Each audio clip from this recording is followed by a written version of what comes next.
In 1967, American forces in South Vietnam launched a series of powerful attacks on the Vietnamese communist guerrillas. The aim was to take the war to the NLF's biggest units by attacking their bases in overwhelming strength.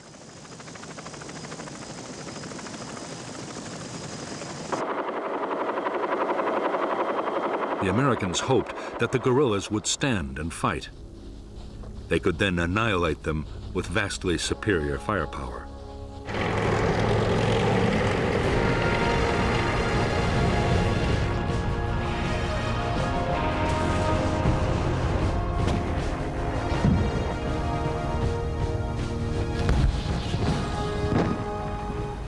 The offensives were designed to use the tactics of search and destroy on the grandest scale yet. Some of the biggest helicopter operations of the war were mounted to try and trap entire Viet Cong regiments. More guns and aircraft were called in to support the attacks than had ever been unleashed on a Vietnam battlefield.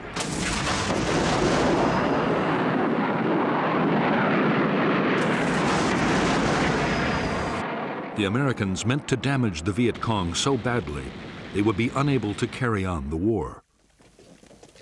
In fact, the Americans would fail to wipe out the Viet Cong's biggest units. Despite heavy losses in men and equipment, the guerrillas would return even stronger, ready to launch their own offensive campaign.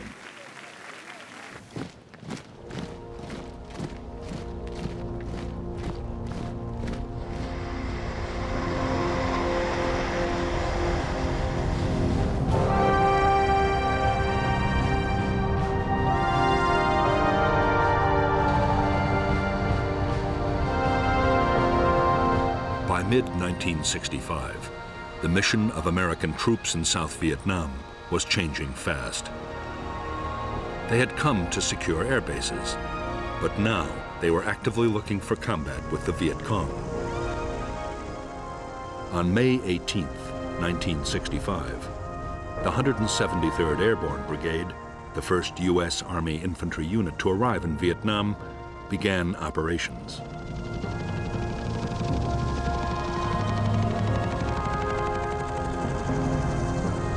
Its first task was to sweep a wide area around its base near Saigon.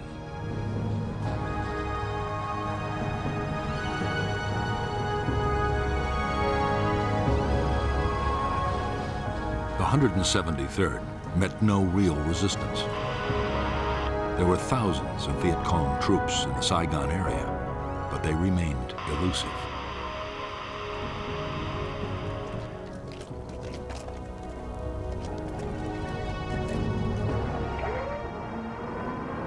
More American troops arrived.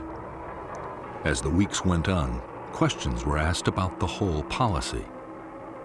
Was it wise to send a conventional army with its slow-moving, heavily armed infantry, its planes, its tanks, against guerrilla units that might be impossible to pin down?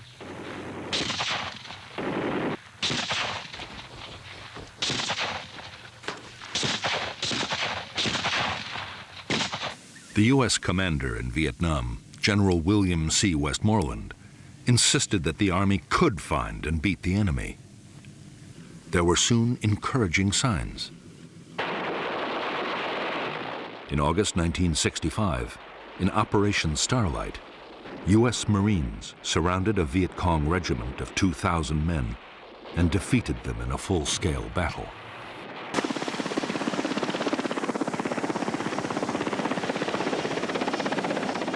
The next major challenge was posed by the NLF's allies, the professional troops of the North Vietnamese Army.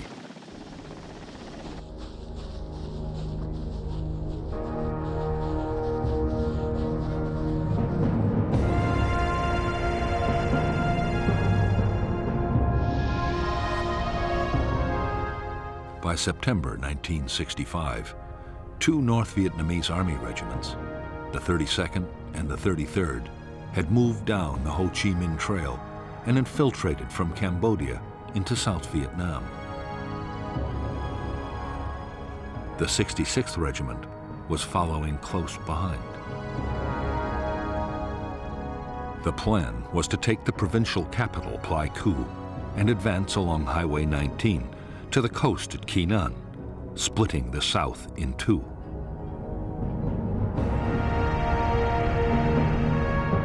The Americans were determined to block the NVA's attempt to reach Keenan.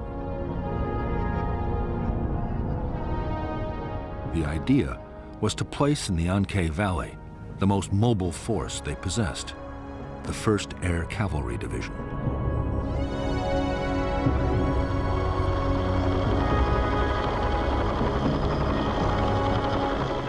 The Air Cavalry was the first formation anywhere in the world designed around the helicopter. The division was 15,000 strong and had 480 machines, 5 times the number of a normal infantry division.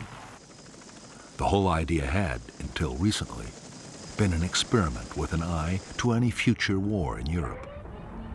No one really knew how it would work in a place like Vietnam.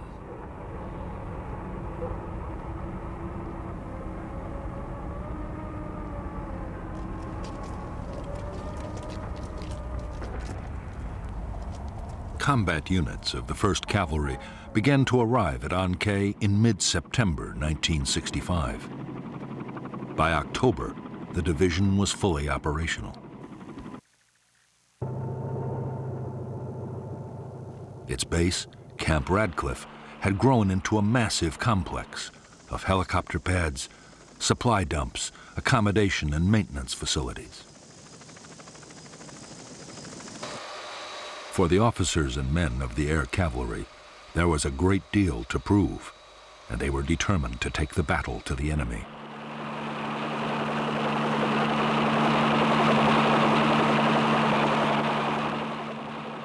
For their part, North Vietnamese Army commanders were just as keen for a fight as the Americans. Their 6,000 troops, already in the border area, meant to keep up the pressure on South Vietnamese government forces.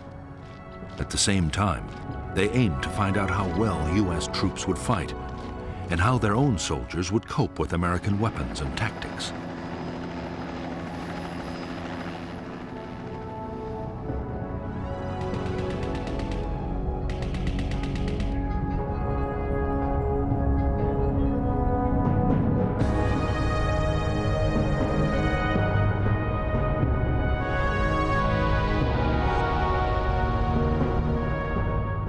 After infiltrating into the South, the 32nd and the 33rd North Vietnamese regiments had established a base area on the high ground of the Chupong Massif. On October 20th, 1965, the 33rd Regiment laid siege to an American Special Forces camp at Plai Mai. After a siege that lasted 6 days, the South Vietnamese Army, backed by the U.S. Air Cavalry, secured that camp, and both NVA regiments withdrew to the Chupong. There, they meant to join with the newly arrived 66th Regiment before renewing their campaign.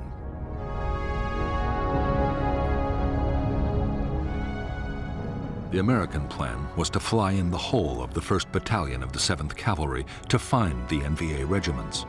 It was the first time U.S. troops would face NVA regulars. The first step was to create an artillery fire support base near the Chupong at Landing Zone Falcon. Next, the lead elements of the 1st Battalion landed at LZ X-Ray. Right in front of them were nearly all the 66th and 33rd NVA regiments.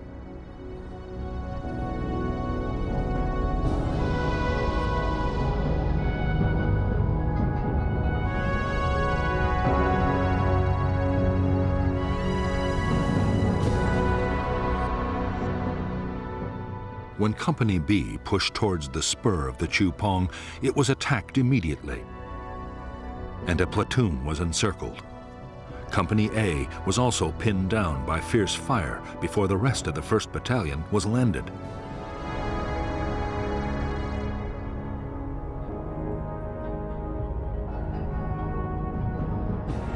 A and B companies then launched attacks to relieve the encircled platoon, but were driven back.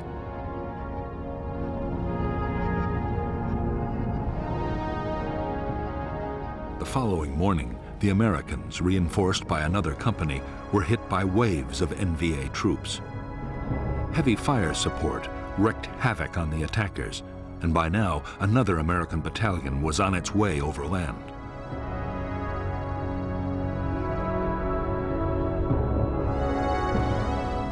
Conceding defeat, the shattered North Vietnamese regiments began to pull back towards the Y Trang Valley in the safety of Cambodia.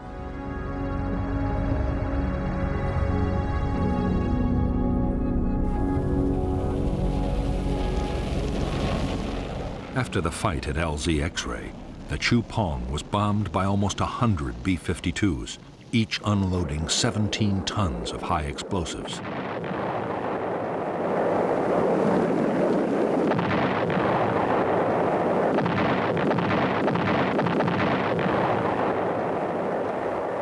For the next 10 days, the NVA regiments were pursued relentlessly by the Americans. But although the North Vietnamese were in retreat, they were still capable of hitting back. In one textbook ambush, mounted by a rearguard battalion of the 66th Regiment, 155 Americans were killed. For U.S. forces, it was the most costly day of the war so far.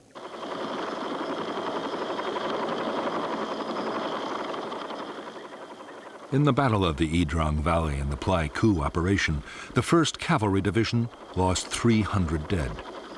But the NVA had suffered much worse.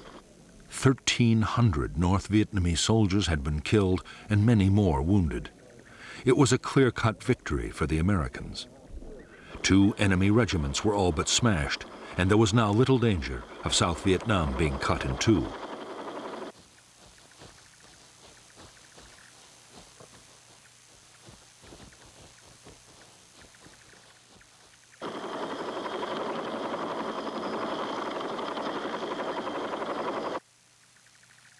The Y Trang battle was a major boost for U.S. commanders. It seemed to prove their strategy was the right one. The enemy's big units could be made to stand and fight, and take heavy casualties in the process.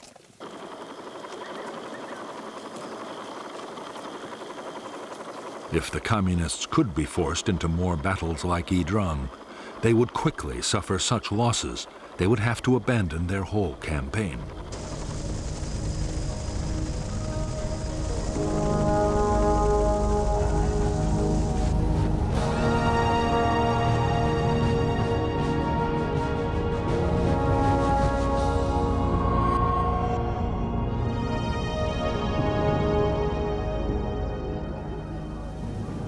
The final push to use American combat forces in South Vietnam had come from President Lyndon Johnson himself. Yet, he had never wanted to fight a war in Asia. Johnson's priority was social reform, his Great Society program, and he feared the war in Vietnam might fatally damage his plans.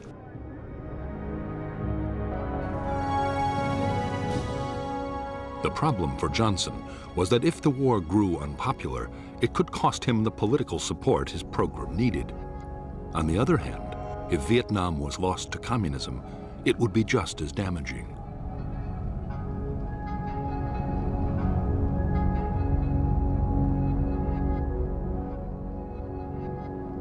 The only solution that Johnson could see, and the one agreed with his Defense Secretary Robert McNamara, was an uneasy compromise. The U.S. would carry on fighting the war, but everything possible would be done to limit its impact on the American people. Dramatic measures like calling up the reserves or the National Guard had to be avoided.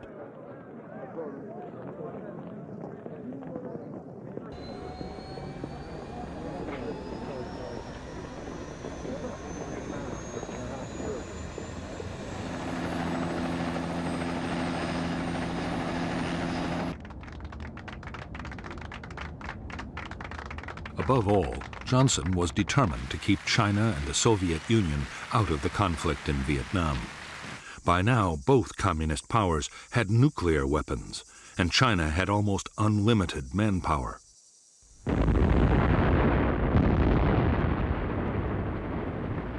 fighting the Chinese in Asia, would demand millions of American troops and cost untold casualties.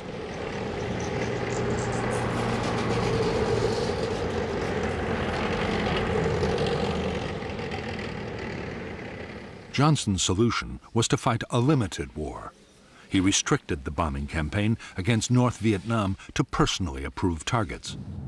He also ruled out invading the North, no matter how much it backed the NLF.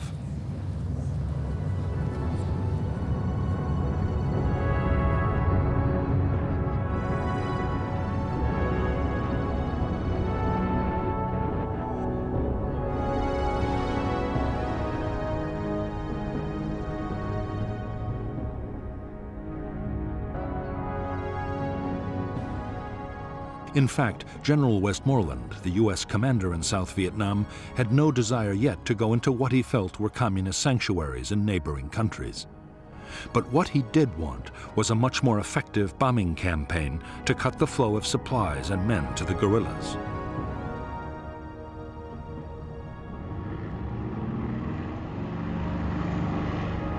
If that happened, Westmoreland was confident he could win. He would need more troops, but once he had built up his forces, he was sure he could seize the initiative.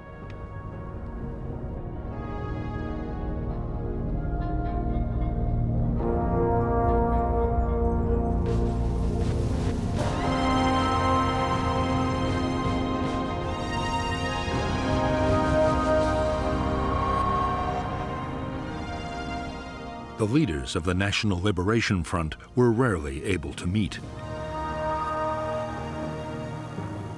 They were forced to gather in the strictest secrecy at a remote forest area near the Cambodian border.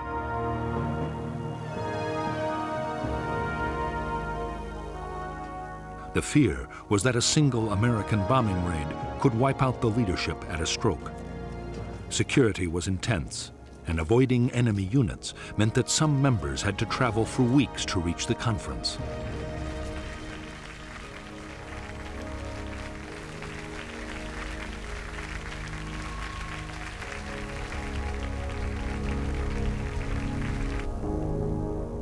The Central Committee had 52 members and was led by the chairman, Nguyen Hue To.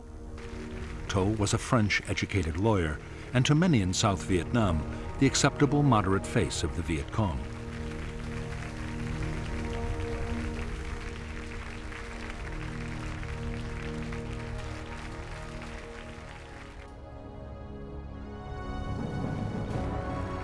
But behind To were lifelong communists like the General Secretary Huon Tan Phat, an architect and the NLF's foremost thinker.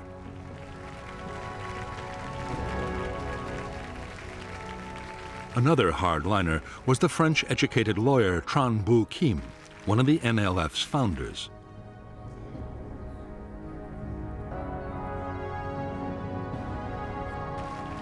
By now, Northerners were in almost full control of the military command, and through them, North Vietnam was making sure its policies were followed. The NLF guerrilla army was even more closely controlled by the North. Its top commander was a North Vietnamese Army General Nguyen Chi Thanh. Thanh was noted as a political firebrand and wanted to stay on the offensive, whatever the cost or the dangers.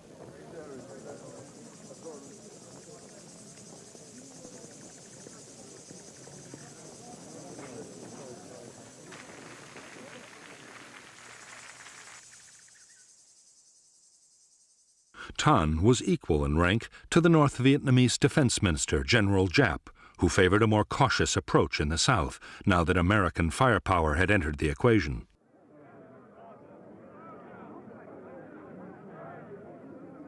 By the end of 1965, Giap was winning the argument. The result would soon be felt on the battlefields of South Vietnam.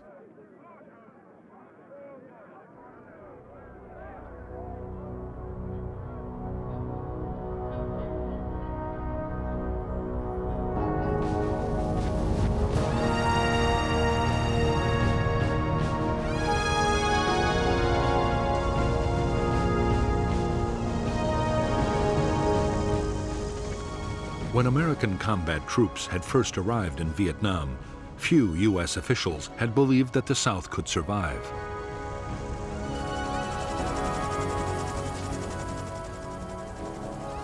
By the end of 1965, the picture had changed dramatically. The new government, led by Air Marshal Key, was growing in confidence. The arrival of American troops had given morale a huge boost, and there was no longer a danger that the communists could win quickly.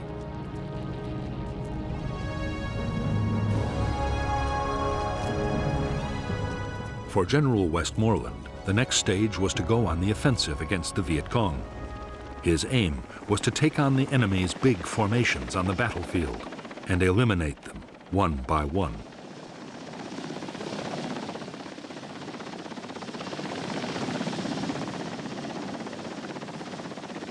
The tactics would be those of search and destroy, finding and trapping the enemy, then smashing his forces with massive firepower.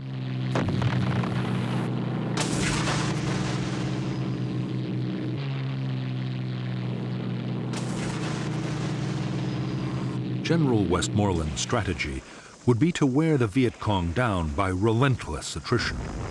In battle after battle, Westmoreland meant to force the Viet Cong to sacrifice troops and materials faster than they could ever be replaced.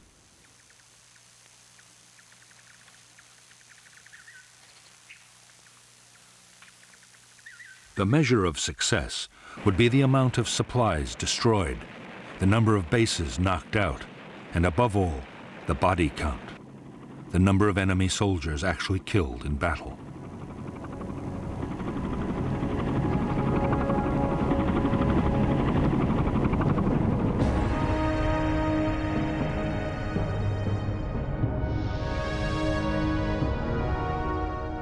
For defense, 4 national priority areas were agreed by the Americans and the South Vietnamese. The coastal provinces around Da Nang and Quy Nhon, and the central part of the Mekong Delta, and above all Saigon, the capital. These were to be first consolidated and then made the springboards for large-scale search and destroy operations against enemy units and base areas.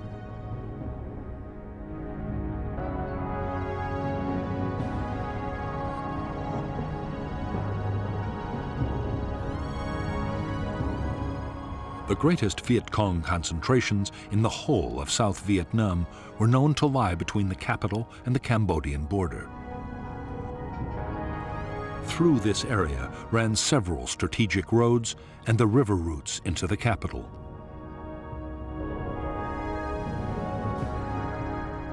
There were believed to be enemy bases in the Iron Triangle, War Zone C, and War Zone D.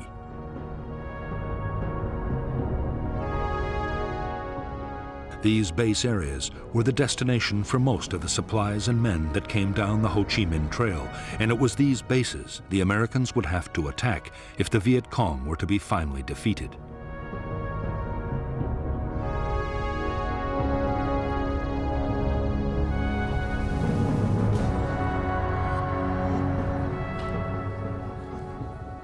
A key part of the American strategy was to stop the Viet Cong, replacing the men and supplies they lost in battle. The Commando Hunt bombing campaign was hitting the North Vietnamese transport system and the staging areas for troops infiltrating down to the south.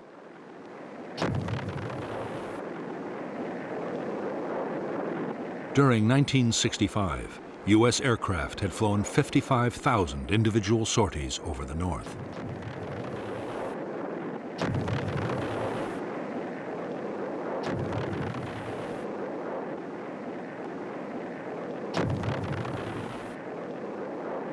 In the South itself, the Americans meant to take over most of the fighting. The U.S. forces were better armed and trained than South Vietnamese government troops.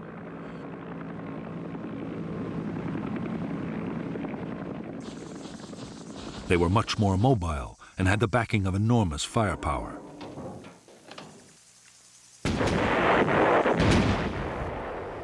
Meanwhile, to the intense frustration of many South Vietnamese army commanders, Government forces would deal mainly with local security. Only elite units would take part in offensive operations.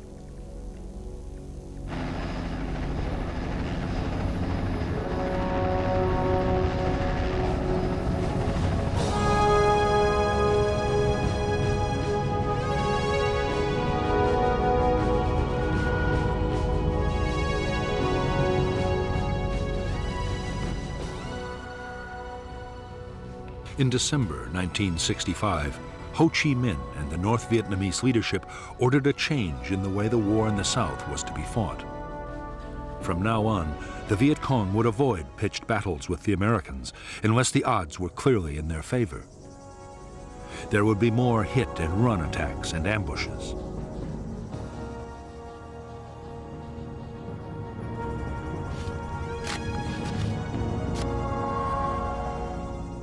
To counter the American buildup, Viet Cong recruitment would be stepped up, and more North Vietnamese Army troops would be infiltrated into South Vietnam.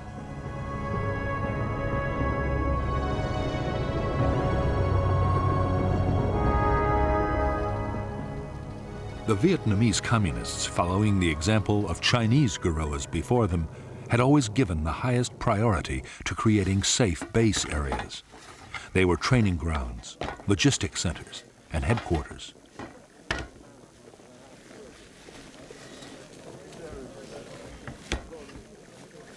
They also offered secure sanctuaries for times when the war might go badly.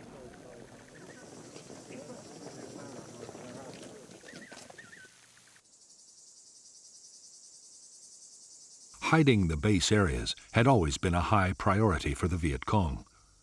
Now, with American spotter planes everywhere, it was more vital than ever to protect them. In remote swamps or forests, there were few problems, but nearer the capital, it was much more difficult.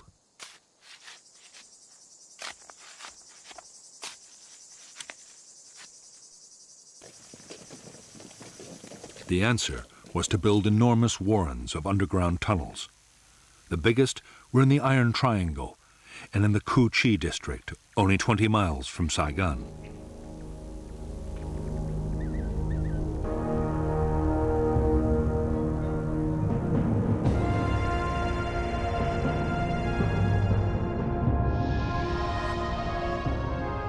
In the Cu Chi base area, any facility used by the guerrillas, like a conference room or training area, had almost instant access to the safety of underground.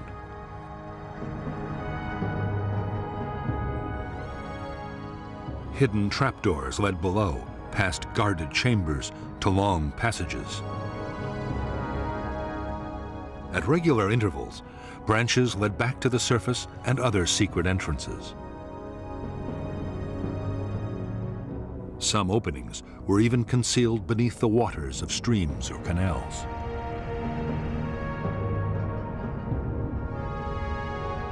At the deeper levels, there were chambers carved out for arms factories and a well for the base's water supply.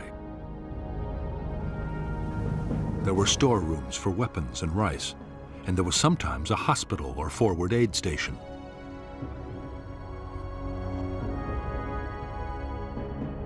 Long communication tunnels connected the base with other distant complexes.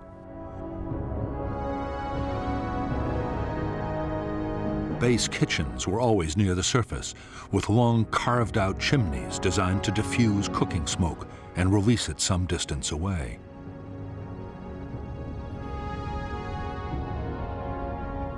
Near the kitchens were the guerrillas' sleeping chambers, where they could survive for weeks at a time if need be. Everywhere on the top level, there were tunnels leading back upwards to hundreds of hidden firing posts for defense of the base.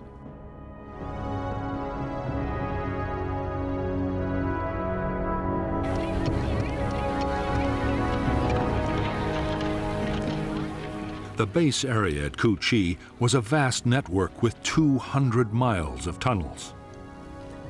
There were other complexes too, big and small, scattered all over the country. Each villager in an NLF area had to dig a meter of tunnel a day. There was even a standard handbook specifying exactly how tunnels were to be built.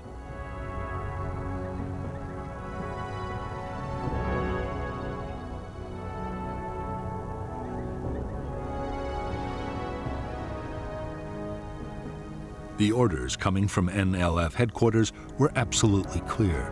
Tunnels were not to be treated as mere shelters. They were to be fighting bases, able to provide continuous support for troops.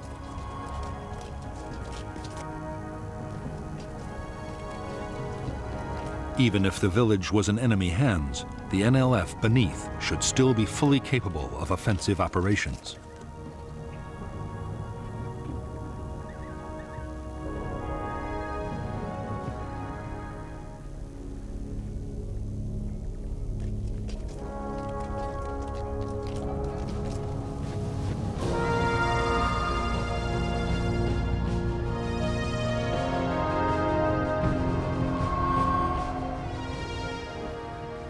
When Washington had decided to send American troops to fight the Viet Cong, the biggest question had been how many would be needed to win.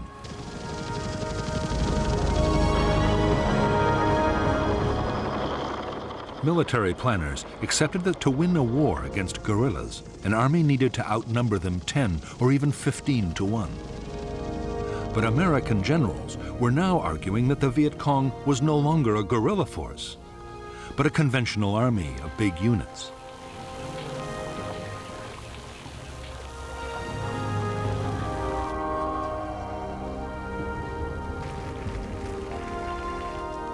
Because U.S. commanders were confident they were not fighting a guerrilla war, they saw no need for a 10-to-1 superiority in forces. Against a regular army, 3-to-1 was usually considered enough.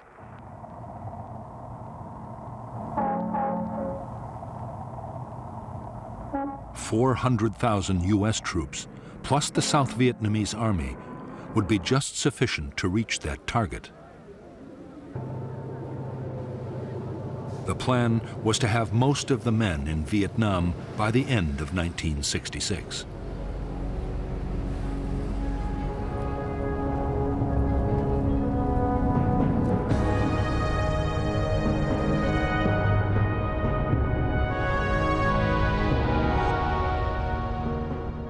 The South Vietnamese army had divided the country into 4 tactical zones, with an army corps in each. As American forces arrived, Military Assistance Command headquarters in Saigon assigned them to a corps' tactical zone. By the end of 1965, the 3rd Marine Amphibious Force commanded 4 regiments in I Corps. The 1st Air Cavalry Division was in II Corps, along with a brigade of the 101st Airborne. The 1st Infantry Division and the 173rd Airborne were in III Corps.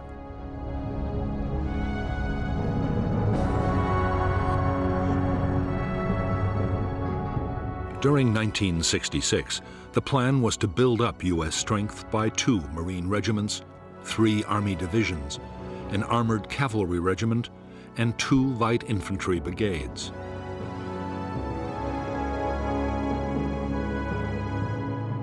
The combat strength of allied nations would also increase to 2 Korean divisions and a Marine brigade, an Australian task force, plus New Zealand and Philippine units.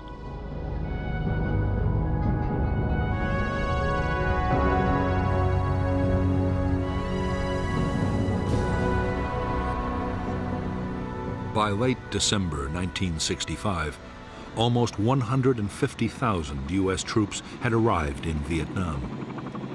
The Air Force had over 500 aircraft at 8 bases. The huge scale of the buildup had placed an incredible strain on facilities and installations.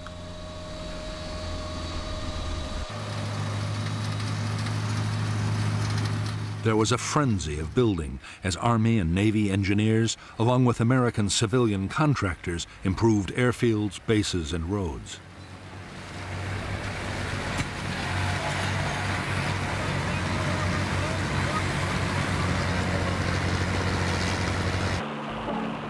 The most ambitious construction project of all was a gigantic port and logistics base at Cam Ranh Bay.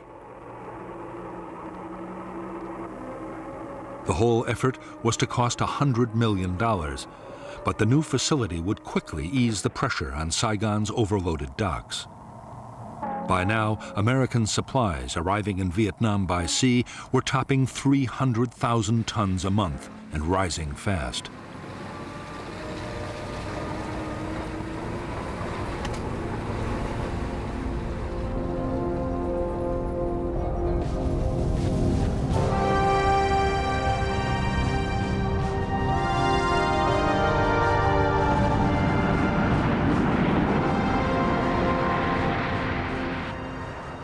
As the Cold War had produced one world crisis after another, the U.S. armed forces had been on a war footing almost continuously for 5 years.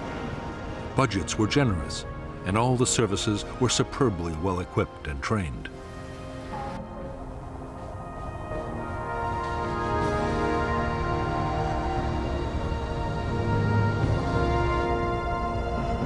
Many American officers and NCOs already had combat experience in Vietnam as military advisors.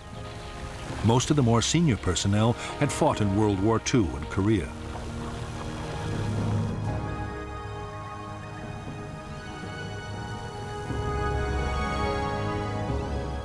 But for the enlisted men, many of whom were draftees, their training programs rarely prepared them for what was to come.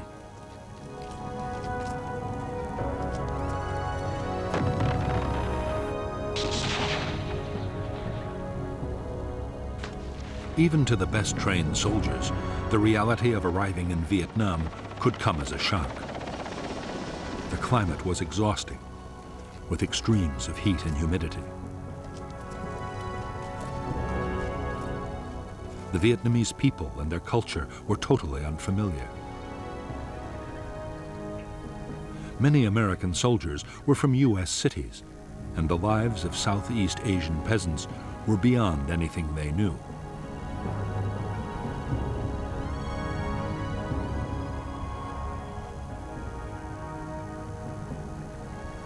But in spite of the strangeness of the world in which they had come to fight, at this stage morale was high amongst American troops in Vietnam. There was confidence in the Army's leadership, and most units had a strong sense of camaraderie. There was also the knowledge that a soldier's basic tour of duty was a finite 13 months and 14 days.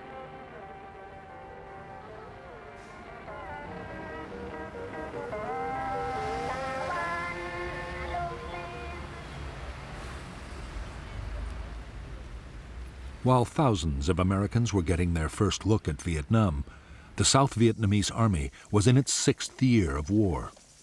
Most of the Army's 300,000 soldiers were reluctant conscripts. Many were underfed, and desertions were outstripping recruitment by 2,000 a month.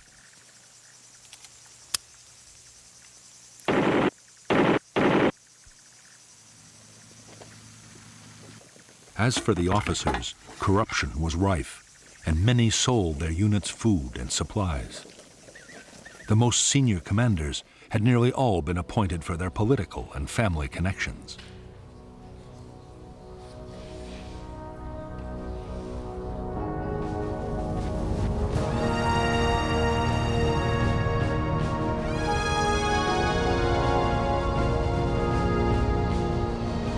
For years, the basic infantry weapon of the American soldier had been the M14 rifle. It was a dependable weapon, but was unstable when fired on full automatic.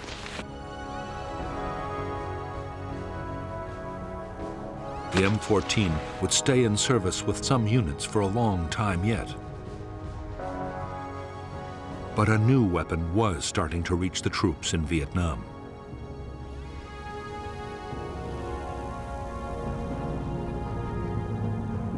The M16 was a light, compact assault rifle made of metal alloy and plastic. It was effective up to 400 yards and had a very high rate of fire.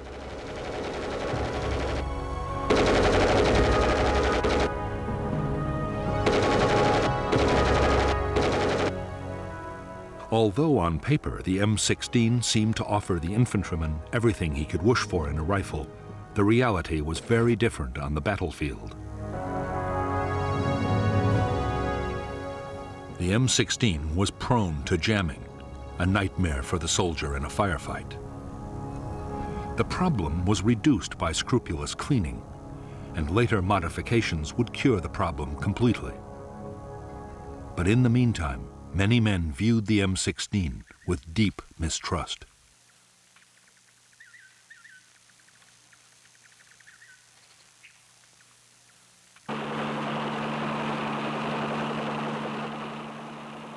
In an American infantry platoon, the most valued weapon of all was the M60 machine gun.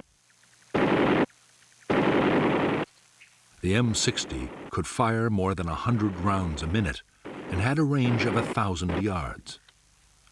The gun was usually operated by a two-man crew, but it could also be fired from the hip. The M60 was extremely robust and well suited to the harsh conditions of battle in Vietnam.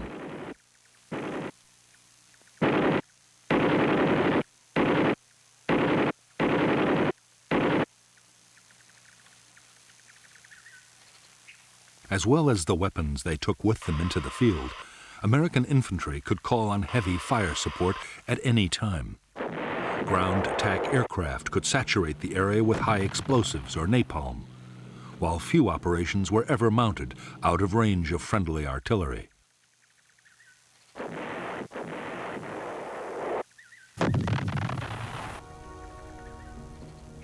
Unlike aircraft, guns were not affected by weather or visibility, and they were extremely accurate.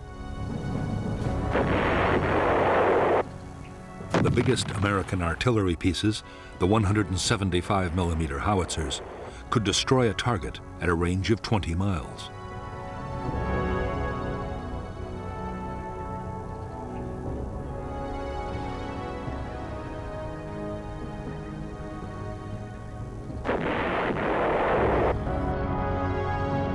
By now, every infantry division depended heavily on helicopters to maneuver its forces on the battlefield and to carry supplies and heavy equipment.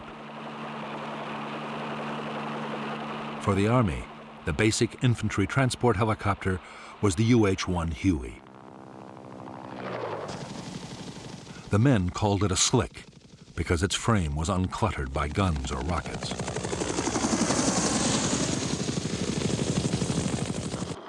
The Huey was able to carry 11 soldiers and their equipment. For protection, each helicopter had a door gunner with an M60.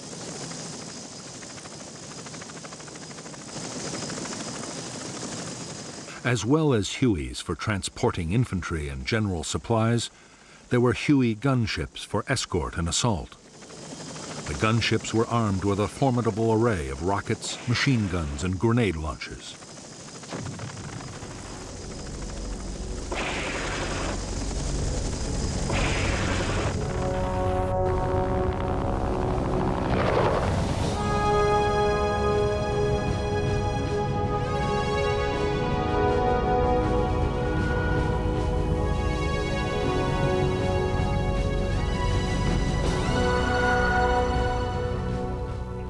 By the end of 1965, the total strength of the NLF and North Vietnamese Army units in the South had grown to 206,000 men and women. Of these, 36,000 were main force NVA troops. The rest were regional and local guerrillas.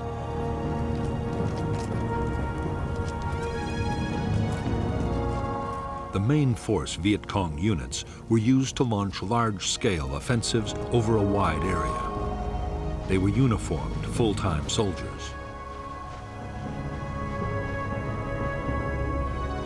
Regional forces were also full-time, but they operated inside their own districts.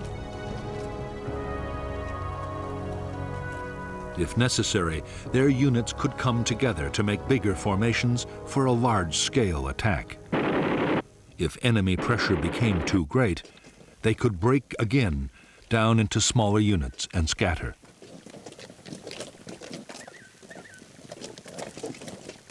As for the local guerrillas based in the villages, their main job was political.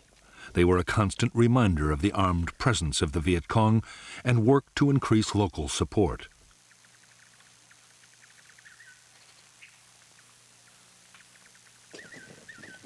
They were also expected to defend nearby installations like bunkers and tunnel complexes.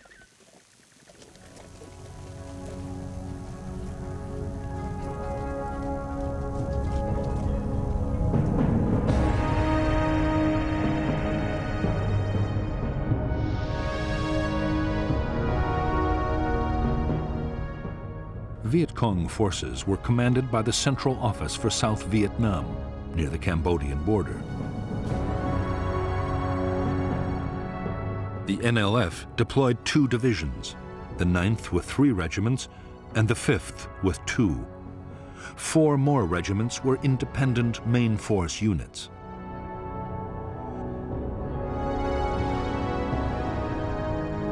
The NLF also controlled more than 40 local and regional battalions.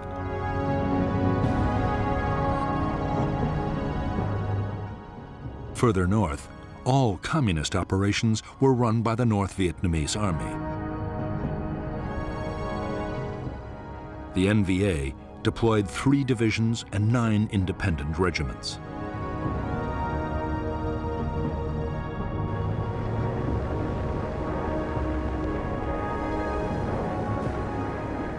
In 1965, American aircraft made tens of thousands of bombing attacks against the Ho Chi Minh supply trail and on logistic centers in North Vietnam.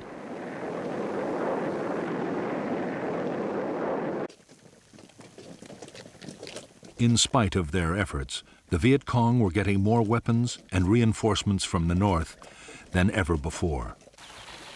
The average Viet Cong unit was now better armed than at any time in the movement's history.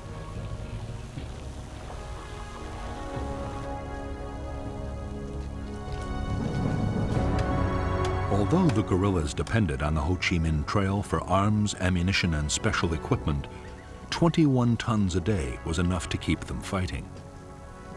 Their other needs were met inside South Vietnam.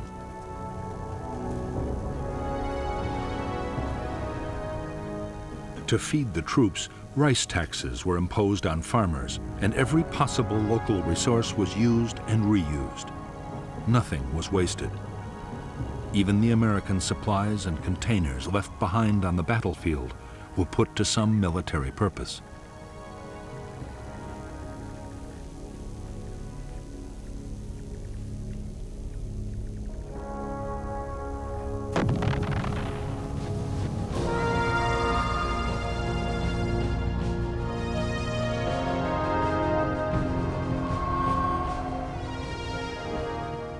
In the last 12 months, the Viet Cong had suffered terrible losses.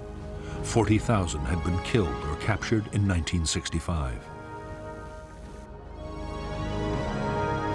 Yet the casualties had little effect on Viet Cong fighting strength. Losses in main force units were easily made up from the ranks of the local guerrillas.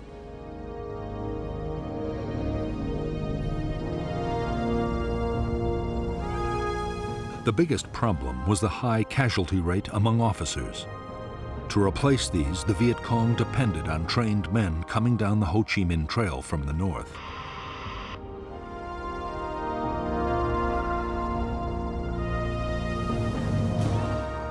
One in 10 Viet Cong were now northern, and the Viet Cong was increasingly run by the northerners right down to the village level.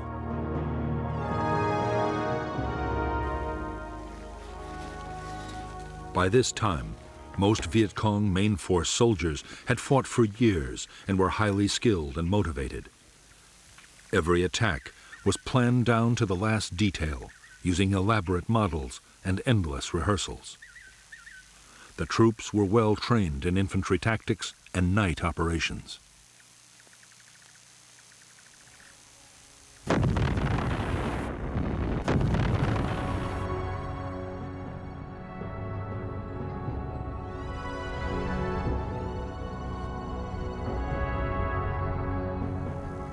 They were also masters of camouflage.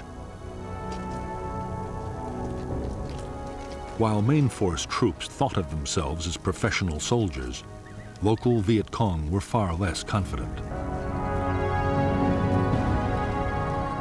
Mostly the recruits were young teenagers, and while many were motivated by idealism, others had been pressured or shamed into joining.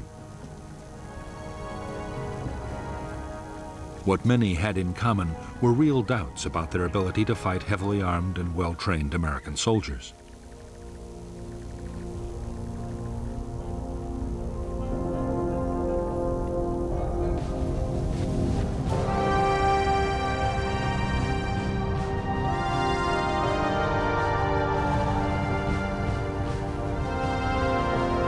Most main force Viet Cong troops were now armed with a superb assault rifle. The AK-47 was a Russian design copied by the Chinese. It was comparable to the American M16, but it had fewer moving parts. The stock was wood, not plastic, and was far more reliable in Vietnam's testing conditions. The AK-47 also had the advantage of a 30-round magazine compared to the 20 of the American rifle. The Viet Cong had a range of effective Soviet and Chinese light and medium machine guns. They also had heavy machine guns, though never enough.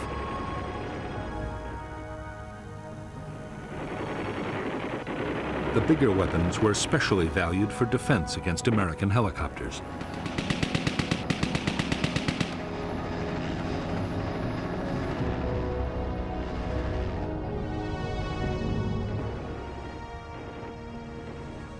For destroying armored vehicles or bunkers, the Viet Cong had highly effective rocket-propelled grenades and recoilless rifles. Mortars were also available in large numbers and had the advantage of being very easy to transport.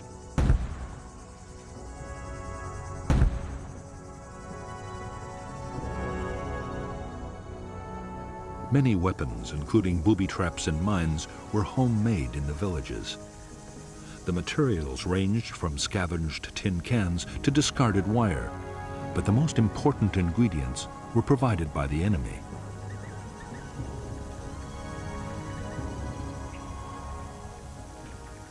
In a year, dud American bombs could leave more than 20,000 tons of explosives scattered around the Vietnamese countryside. After air raids, volunteers retrieved the duds, and the dangerous business of creating a new weapon began. In 1966, locally made devices would kill more than 1,000 American soldiers.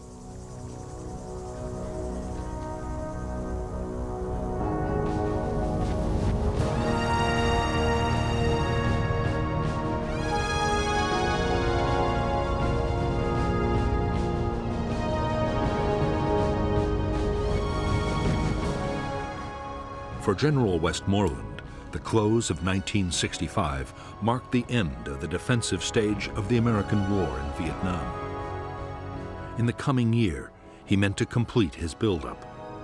Then he would launch the full-scale offensives that would lead to final victory.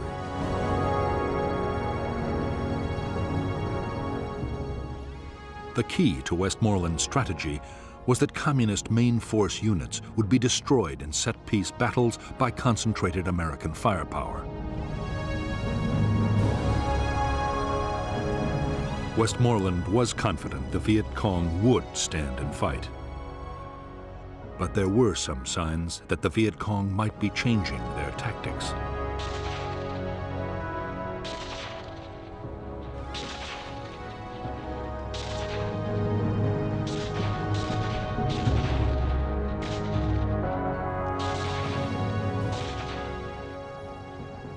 In the last weeks of 1965, the Viet Cong concentrated their attacks on poorly defended targets, like isolated outposts and remote towns. Strong South Vietnamese or American forces were making contact with big guerrilla units less and less often. At the same time, there were more sniping incidents and ambushes. As a result, While Viet Cong casualties went down, American and South Vietnamese army losses increased dramatically.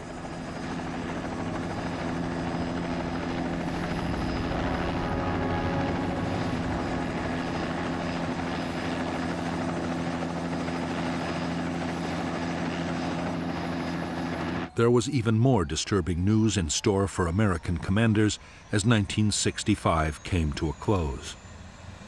Washington's Defense Intelligence Agency reported that the Rolling Thunder bombing campaign against North Vietnam was failing.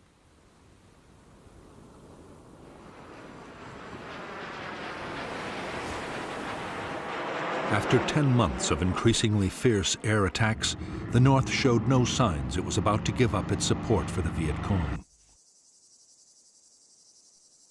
Nor had the bombing staunched the flow of men and supplies to the guerrillas. That meant only one thing. The real contest was still to come on the battlefields of South Vietnam.